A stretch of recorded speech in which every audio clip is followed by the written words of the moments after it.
Hello hi అండి, welcome to Parvati's kitchen. ఈరోజు మన పార్వతీస్ కిచెన్లో లంచ్ రెసిపీస్ ఏమి ఉండాయో చూసేద్దామండి. ముందుగా వేడివేడిగా వైట్ రైస్ అనమాట. నెక్స్ట్ కమ్మనైన టమాటా పప్పు. ఈ టమాటా పప్పుకి ఏ పప్పు కూడా సాట్ రాదండి. చాలా కమ్మగా టేస్ట్ అనేది చాలా బాగుంటుందన్నమాట. టమాటా పప్పు నెయ్యి ఆవకాయ కాంబినేషన్ ఎప్పుడైనా ట్రై చేశారండి? ట్రై చేయకపోతే తప్పకుండా ట్రై చేయండి, చాలా అద్భుతంగా ఉంటుంది. అలాగే బీరకాయ పచ్చడి. ఒకే ఒక బీరకాయ ఉందండి, ఆ బీరకాయ టమాటా వేసి పచ్చడి చేసాను. చాలా కమ్మగా టేస్టీగా స్పైసీగా ఉందన్నమాట.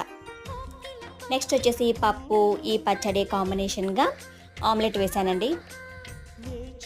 4 చిన్న బుడ్డి ఆమ్లెట్లు వేసాను. ఇదండి ఈరోజు పార్వతీస్ కిచెన్లో లంచ్ రెసిపీస్ అనమాట.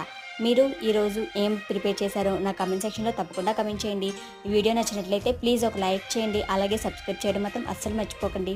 మీ ఫ్రెండ్స్ అండ్ ఫ్యామిలీ మెంబర్స్కి తప్పకుండా షేర్ చేయండి. మరొక వీడియోలో మళ్ళీ కలుద్దాం. Thank you.